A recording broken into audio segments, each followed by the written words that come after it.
नमस्कार दोस्तों, आप देख रहे हैं अमर कहानियाँ चैनल। और आज की हमारी कहानी है मिस पद्मा। कानून में अच्छी सफलता प्राप्त कर लेने के बाद मिस पद्मा को एक नया अनुभव हुआ। वह था जीवन का सूनापन। विवाह को उन्होंने एक अप्राकृतिक बंधन समझा था और निश्चय कर लिया था कि स्वतंत्र रहकर जीवन का उपभोग करूंगी। एमए की डिग्री ली, फिर कानून पास किया और प्रैक्टिस शुरू कर दी। रूपवती थी, युवती थी, मृदुभाषिणी थी और प्रतिभाशालिनी भी थी। मार्ग में कोई बाधा न थी। देखते देखते वह अपने साथी नौजवान मर्द वकीलों को पीछे छोड़कर आगे निकल गई और अब उसकी आमदनी कभी कभी 1000 से भी ऊपर बढ़ जाती। अब उसने परिश्रम और सिरमगजन की आवश्यकता न रही। मुकदमे में अधिकतर वही होते थे जिनका उसे पूरा अनुभव हो चुका था। उसके विषय में किसी तरह की तैयारी की उसे ज़रूरत न मालूम होती। अपनी शक्तियों पर कुछ विश्वास भी हो गया था। कानून में कैसे विजय मिला करती हैं, इसके कुछ लटके भी उसे मालूम हो गए थे। इसलिए उसे बहुत अवकाश मिलता था और इसे वह किस्से कहानियाँ पढ़ने, सैर करने, सिनेमा देखने, मिलने मिलाने में खर्च करती थी। जीवन को सुखी बनाने के लिए किसी व्यसन की ज़रूरत को वह खूब समझती थी। उसने फूल और पौधे लगाने का व्यसन पाल लिया था। तरह तरह के बीज और पौधे मंगाती और उन्हें उगते, बढ़ते, फूलते, फलते देखकर खुश होती। मगर जीवन में सूनेपन का अनुभव होता रहता था। यह बात न थी कि उसे पुरुषों से विरक्ति हो, नहीं, उसके प्रेमियों की कमी न थी। अगर उसके पास केवल रूप और यौवन होता तो भी उपासकों का अभाव न रहता। मगर यहाँ तो रूप और यौवन के साथ धन भी थी। फिर रसिक वृंद क्यों चूक जाते। पद्मा को विलास से घृणा थी, नहीं, घृणा थी पराधीनता से, विवाह को जीवन का व्यवसाय बनाने से। जब स्वतंत्र रहकर भोग विलास का आनंद उठाया जा सकता है तो फिर क्यों न उड़ाया जाए। भोग में उसे कोई नैतिक बाधा न थी। इसे केवल देह की एक भूख समझती थी। इस भूख को किसी साफ सुथरी दुकान से भी शांत किया जा सकता है। और पद्मा को साफ सुथरी दुकान की हमेशा तलाश रहती थी। ग्राहक दुकान में वही चीज़ लेता है जो उसे पसंद आती है। पद्मा भी वही चीज़ चाहती थी। यूँ उसके दर्जनों आशिक थे, कई वकील, कई प्रोफेसर, कई डॉक्टर, कई रईस। मगर ये सब के सब अय्यास थे, बेफिक्र, केवल भौरे की तरह रस लेकर उड़ जाने वाले। ऐसा एक भी न था जिस पर वह विश्वास कर सकती। अब उसे मालूम हुआ कि उसका मन केवल भोग नहीं चाहता, कुछ और भी चाहता है। वह चीज़ क्या थी? पूरा आत्मसमर्पण, और यह उसे न मिलता था। उसके प्रेमियों में एक मिस्टर प्रसाद था, बड़ा ही रूपवान और धुरंधर विद्वान, एक कॉलेज में प्रोफेसर था। वह भी मुक्त भोग का आदर्श का उपासक था और पद्मा उस पर फिदा थी, चाहती थी उसे बांध कर रखे, संपूर्णतः अपना बना ले। लेकिन प्रसाद चंगुल में न आता था। संध्या हो गई थी, पद्मा सैर करने जा रही थी कि प्रसाद आ गए। सैर करना मुलतवी हो गया। बातचीत में सैर से कहीं ज़्यादा आनंद था और पद्मा आज प्रसाद से कुछ दिल की बात कहने वाली थी। कई दिन के सोच विचार के बाद उसने कह डालने का निश्चय किया। उसने प्रसाद की नशीली आंखों से आंखें मिलाकर कहा, तुम यहीं मेरे बंगले में आकर क्यों नहीं रहते। प्रसाद ने कुटिल विनोद के साथ कहा, नतीजा यह होगा कि 2-4 महीने में यह मुलाकात बंद हो जाएगी। मेरी समझ में नहीं आया, तुम्हारा आशय क्या है। आशय वही है जो मैं कह रहा हूँ। आखिर क्यों।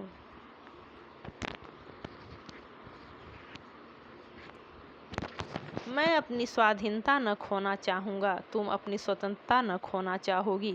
तुम्हारे पास तुम्हारे आशिक आएंगे, मुझे जलन होगी। मेरे पास मेरी प्रेमिकाएं आएंगी, तुम्हें जलन होगी। मनमुटाव होगा, फिर वैमनस्य होगा और तुम मुझे घर से निकाल दोगी। घर तुम्हारा है ही, मुझे बुरा लगेगा ही, फिर यह मैत्री कैसे निभेगी। दोनों कई मिनट तक मौन रहे। प्रसाद ने परिस्थिति को इतने स्पष्ट, बेलाग, लठमार शब्दों में खोल कर रख दिया था कि कुछ कहने की जगह न मिलती थी। आखिर प्रसाद ही को नुक्ता सूझा। बोला, जब तक हम दोनों यह प्रतिज्ञा न कर लें कि आज से मैं तुम्हारा हूँ और तुम मेरी हो, तब तक एक साथ निर्वाह नहीं हो सकता। तुम यह प्रतिज्ञा करोगे? पहले तुम बतलाओ। मैं करूँगी तो मैं भी करूँगा, मगर इस एक बात के सिवा मैं और सभी बातों में स्वतंत्र रहूँगी, और मैं भी इस एक बात के सिवा हर बात में स्वतंत्र रहूँगा। मंजूर? मंजूर तो कब से?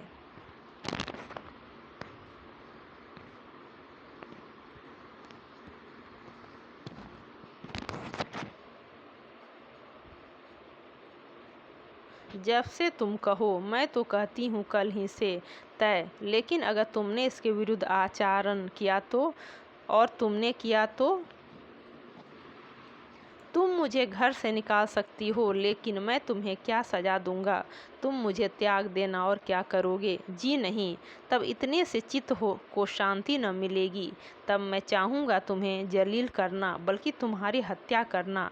तुम बहुत निर्दयी हो प्रसाद। जब तक हम दोनों स्वाधीन हैं, हम किसी को कुछ कहने का हक नहीं। लेकिन एक बार प्रतिज्ञा में बंध जाने के बाद फिर से मैं इसकी अवज्ञा सह सकूंगा? न तुम सह सकोगी। तुम्हारे पास दंड का साधन है, मेरे पास नहीं। कानून मुझे कोई भी अधिकार नहीं देगा। मैं तो केवल अपनी पशुबल से प्रतिज्ञा का पालन कराऊंगा, और तुम्हारे इतने नौकरों के सामने मैं अकेला क्या कर सकूंगा?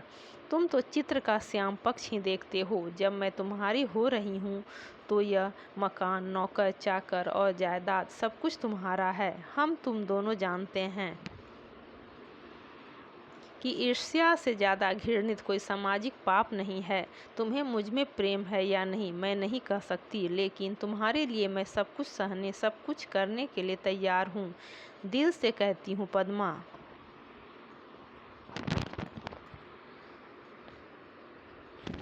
सच्चे दिल से, मगर न जाने क्यों तुम्हारे ऊपर विश्वास नहीं आ रहा है। मैं तो तुम्हारे ऊपर विश्वास कर रही हूँ। यह समझ लो, मैं मेहमान बनकर तुम्हारे घर में न रहूँगा, तुम स्वामी बनकर रहूँगा। तुम घर के स्वामी ही नहीं, मेरे स्वामी बनकर रहोगे। मैं तुम्हारी स्वामिनी बनकर रहूंगी। प्रोफेसर प्रसाद और मिस पद्मा दोनों साथ रहते हैं और प्रसन्न हैं। दोनों ही ने जीवन का जो आदर्श मन में स्थिर कर लिया था वह सत्य बन गया है। प्रसाद को केवल 200 रुपये वेतन मिलता है, मगर अब वह अपनी आमदनी का दुगना भी खर्च कर दे तो परवाह नहीं। पहले वह कभी कभी शराब पीता था, अब रात दिन शराब में मस्त रहता है। अब उसके लिए अलग अपनी कार है, अलग नौकर है, तरह तरह की बहुमूल्य चीज़ें मंगवाता रहता है, और पद्मा बड़े हर्ष से उसकी सारी फिजूल खर्चियाँ बर्दाश्त करती हैं। नहीं, बर्दाश्त करने का प्रश्न ही नहीं। वह खुद उसे अच्छे से अच्छे सूट पहनाकर, अच्छे से अच्छे ठाठ में रखकर प्रसन्न होती हैं। जैसी घड़ी इस वक्त प्रसाद के पास है, शहर के बड़े बड़े रईस के पास न होगी। और पद्मा जितना ही उसे दबती हैं, प्रसाद उतना ही उसे दबाता है। कभी कभी उसे नागवार भी लगता है, पर किसी अज्ञात कारण से अपने को उसके वश में पाती हैं। प्रसाद को जरा भी उदास या चिंतित देखकर उसका मन चंचल हो जाता है। उस पर आवाज़ें कसी जाती हैं, फब्तियाँ चुस्त की जाती हैं। जो उसके पुराने प्रेमी हैं वे उसे जलाने और कुड़ाने का प्रयास भी करते हैं, पर वह प्रसाद के पास आते ही सब कुछ भूल जाती है। प्रसाद ने उस पर पूरा आधिपत्य पा लिया है, और उसे इसका ज्ञान पद्मा को उसने बारीक आँखों से पढ़ा है, और उसका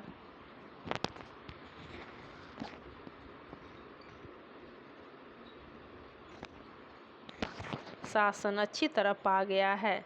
मगर जैसे राजनीति के क्षेत्र में अधिकार दुरुपयोग की ओर जाता है, उसी तरह प्रेम के क्षेत्र में भी वह दुरुपयोग की ओर ही जाता है, और जो कमज़ोर है उसे तावान देना पड़ता है।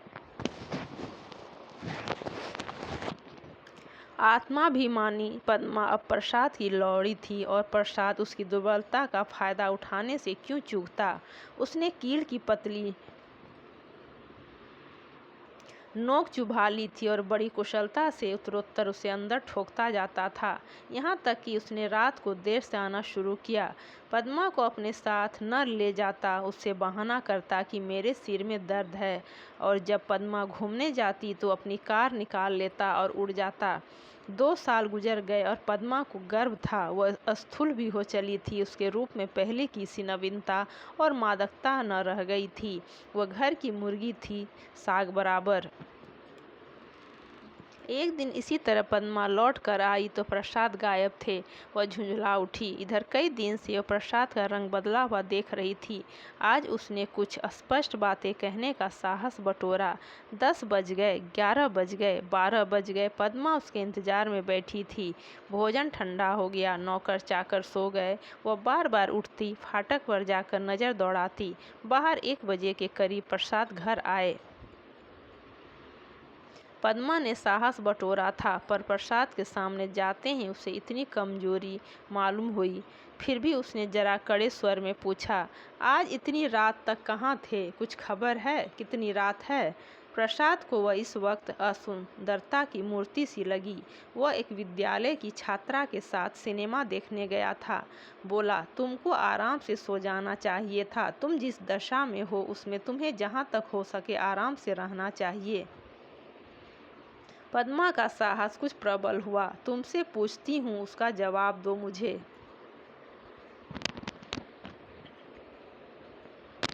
जहन्नुम में भेजूं तो तुम भी मुझे जहन्नुम में जाने दो। तुम मेरे साथ दगा कर रहे हो, यह मैं साफ देख रही हूँ। तुम्हारी आंखों की ज्योति कुछ बढ़ गई होगी। मैं इधर कई दिनों से तुम्हारा मिजाज कुछ बदला हुआ देख रही हूँ। मैं तुम्हारे साथ अपने को बेचा नहीं है। अगर तुम्हारा जी मुझसे भर गया हो तो मैं आज जाने को तैयार हूँ। तुम जाने की धमकी क्या देते हो? यहाँ तुमने आकर कोई बड़ा त्याग नहीं किया है। मैंने त्याग नहीं किया है, तुम यह कहने का साहस कर रही हो। मैं देखता हूँ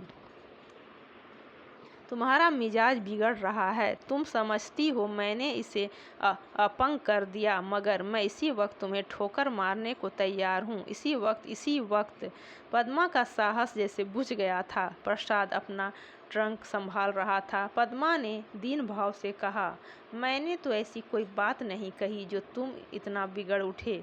मैं तो केवल तुमसे पूछ रही थी कहाँ थे। क्या मुझे इतना भी अधिकार नहीं देना चाहते? मैं कभी तुम्हारी इच्छा के विरुद्ध कोई काम नहीं करती और तुम मुझे बात बात पर डांटते रहते हो। तुम्हें मुझ पर जरा भी दया नहीं आती। मुझे तुमसे कुछ भी तो सहानुभूति मिलनी चाहिए। मैं तुम्हारे लिए क्या कुछ करने को तैयार नहीं हूँ? और आज जो मेरी दशा हो गई है तो तुम मुझसे आंखें फेर लेते हो। उसका कंठ रुंध गया और मेज पर सिर रखकर फूट फूट कर रोने लगी। प्रसाद ने पूरी विजय पाई।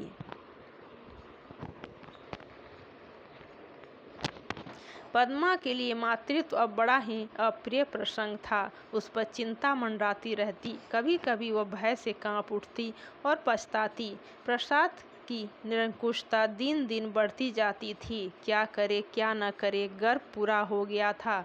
वह कोर्ट न जाती थी, दिन भर अकेली बैठी रहती थी। प्रसाद संध्या समय आते, चाय वाय पीकर फिर उड़ जाते तो 11-12 बजे से पहले न लौटते। वह कहाँ जाते हैं यह भी उससे छिपा न था। प्रसाद को तो जैसी उसकी सूरत से नफरत थी। पूर्ण गर्भ, पीला मुख, चिंतित, सशंक, उदास। फिर भी वह प्रसाद को श्रृंगार और आभूषण से बांधने की चेष्टा से बाज न आती थी। मगर वह जितना ही प्रयास करती उतना ही प्रसाद का मन उसकी ओर से फिरता था। इस अवस्था में श्रृंगार उसे और भी भद्दा लगता। प्रसव वेदना हो रही थी। प्रसाद का पता नहीं। नर्स मौजूद थी, लेडी डॉक्टर मौजूद थीं, मगर प्रसाद का न रहना पद्मा की प्रसव वेदना को और भी दारुण बना रहा था। बालक को गोद में देखकर उसका कलेजा फूल उठा, मगर फिर प्रसाद को सामने न पाकर उसने बालक की ओर मुंह फेर लिया। मीठे फल में जैसे कीड़े पड़ गए हों। 5 दिन सौर गृह में काटने के बाद जैसे पद्मा जेल खाने से निकली, नंगी तलवार बनी हुई माता बनकर वह अपने में एक अद्भुत शक्ति का अनुभव कर रही थी। उसने चपरासी को चेक देकर बैंक भेजा। प्रसव संबंधी कई बिल अदा करने थे। चपरासी खाली हाथ लौट आया। पद्मा ने पूछा, रुपये? बैंक बाबू ने कहा, रुपये प्रसाद बाबू निकाल ले गए। पद्मा को गोली लग गई। 20,000 रुपये प्राणों की तरह संचित कर रखे थे इसी शिशु के लिए। हाय! सौर से निकलने पर मालूम हुआ प्रसाद विद्यालय की एक बालिका को लेकर इंग्लैंड की सैर करने चले गए।